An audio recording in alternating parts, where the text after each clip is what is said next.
Alright, we got asked to do a deadlift tutorial, kind of like our squat tutorial. So I'm going to cover conventional and sumo deadlifting.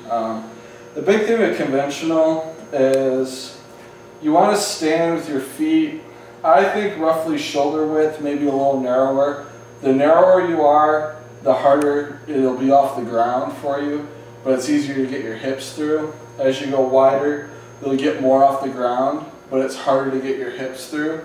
And same thing with your toes. The more straight forward you point, the more you'll get off the ground, but it's going to be harder to get your hips through. Point your toes out, and it's easier to get your hips through. So for me, I get the weight off the ground pretty easily.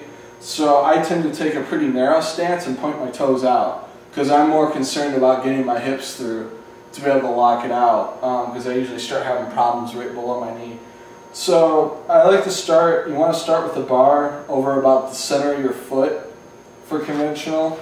And the real key is when you go down for the bar, you want to, before you pull, a lot of people never really get their body in a good position, and you'll have problems locking out because of it. So what you want to do is you want to get your hips down low enough that you can get your head and your chest up. And that's going to depend based on how long are your legs, how long are your arms, how long is your torso, and all that. So some people, their hips are going to be higher or lower than other people, but the key is you want to be able to get pull down up, and you'll feel when you get up, and that's when you want to pull. And when you pull, I try to think of pulling the bar back and pushing my hips through more so than lifting the bar. Because if you focus on lifting the bar, you tend to go like this, and your hips are too far behind, and then you're not going to be able to lock out because your hips are way behind. And you put yourself in a really bad leverage position, where if you start pulling back and then driving your hips, it'll be a lot better to lock out the weight. Because I think a lot of people miss near lockout, but I don't think it's necessarily a strength issue on locking it out. I think a lot of times it's doomed from the start in how you set up. And I think those are the keys to a conventional deadlift. Alright, now we're going to talk about sumo deadlift. Sumo's a little different in that you want your shins up right tight to the bar when you deadlift sumo. The other thing, you'll see a lot of people use different widths of feet.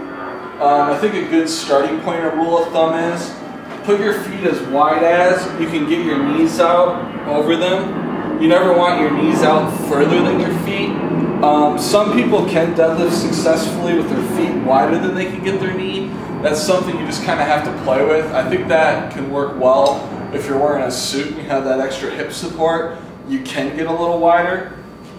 A lot of similarities in that you want to get down to the bar, and then the key is, instead of sitting back, which a lot of people do, and they treat it like a squat, the problem with that is your hips are your power, and at some point you're going to have to get them locked out. So the further you start with them behind you, the further you're going to have to move your hips through to get them locked out, and it's going to make you have worse leverage. So the key is, when you get down to the bar, you want to drive your knees out as much as you can, and just spread your knees and use that to get your hips as close to the bar as you can get, because that'll give you a lot better leverage. And then you want to be able to get your head and your chest up, and then the key is you want to push out on the edges of your feet, and your hips should rise with the bar, and then you want to come up and through.